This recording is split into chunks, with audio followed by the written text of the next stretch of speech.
सुप्रभात बच्चों, आपका दिन शुभ हो। आइए बच्चों, आज का जो हमारा वीडियो है वो नवंबर के इतिहास के विषय का बनाया गया है।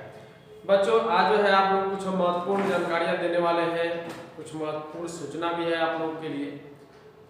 आप लोग को बच्चों पिछले वीडियोज में हमने इतिहास विषय का पहला अध्याय, दूसरा अध्याय कंप्लीट करा चुके हैं। अब जो है आप लोग से हम जो है क्वेश्चन पूछेंगे, ठीक ना। आपके व्हाट्सएप, आप अपने जो है व्हाट्सएप के माध्यम से आपके पास क्वेश्चन जाएगा। उस क्वेश्चन के जो है मेरे व्हाट्सएप पर आप लोग को जो है उसका आंसर, रोल नंबर, अपना नाम लिख कर जो है वर्ग सेक्शन ये सब लिख कर नीचे जो है उसके बाद उसमें उसका क्वेश्चन का आंसर लिख कर आप लोग को मेरे पास सेंड करना, ठीक ना बच्चों। तो आप लोग ध्यान देंगे कि अपने मन से किताब के माध्यम से ही प्रश्नों को ईमानदारी पूर्वक ही उसको सॉल्व करना है। ऐसा नहीं हो कि आप जो है किताब देख के जो है ऐसे ही छाप दें, ऐसा नहीं। कुछ अपने मन से ईमानदारी से उसको सॉल्व कीजिए आप लोग, ताकि पता चल सके कि हम जो है घर पे कितना मेहनत कर रहे हैं, ठीक ना बच्चों।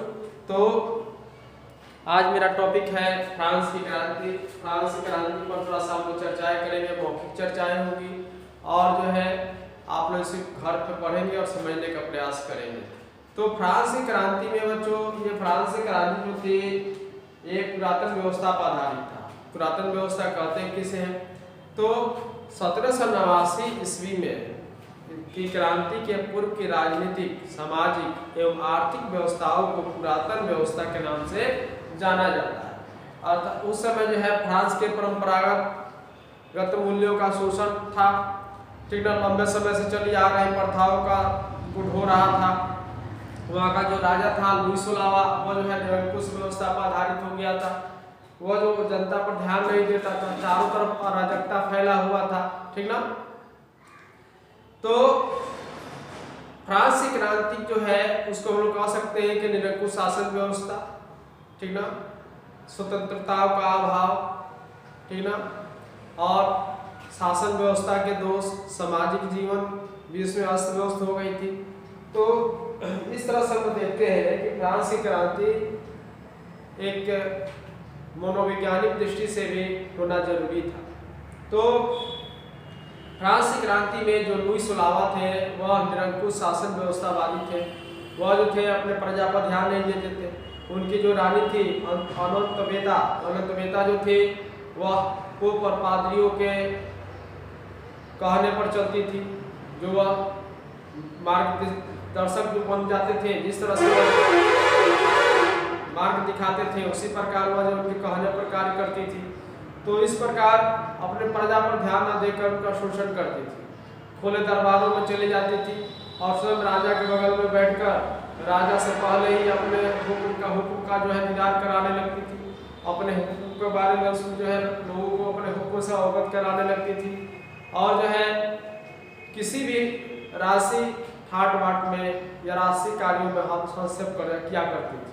तो इस प्रकार लोगों में एक द्वेष फैल गया था। लोग जो थे इस शासन व्यवस्था से त्रस्त हो गए थे और जो है भीतर ही भीतर प्रतिशोध की आग में जल रहे थे। तो इस तरह से फ्रांस की क्रांति होना नितांत आवश्यक था, ठीक ना बच्चों। इस टॉपिक को आप लोग फेयर कॉपी में लिखेंगे।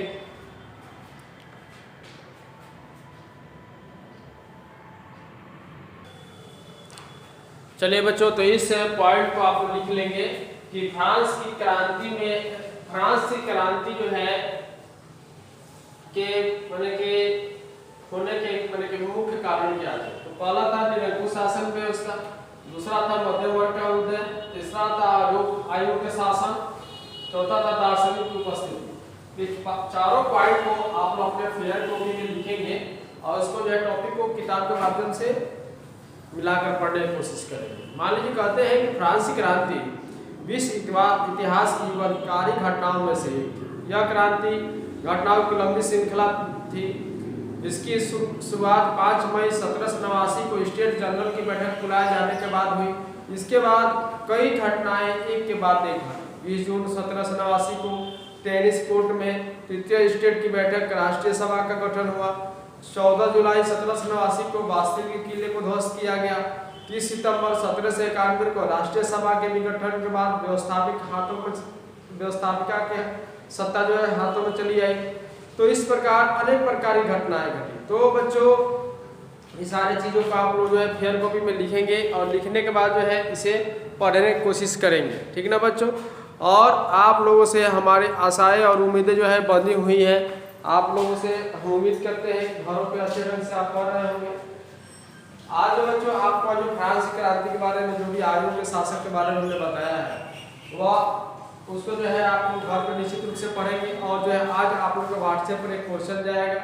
क्वेश्चन में 5 प्रकार के ऑब्जेक्टिव होंगे और ऑब्जेक्टिव का आंसर हमारे व्हाट्सएप पर सेंड करना है। रोल नंबर, नाम, सेक्शन वगैरह लिखकर डिटेल रूप से, उसके बाद उसका आंसर लिखकर आपको हमारे मोबाइल पे भेजना है। तो बच्चों आज की वीडियो के लिए इतना ही। अगले वीडियो से फिर मिलते हैं, तब तक के लिए धन्यवाद। जय हिंद, जय भारत।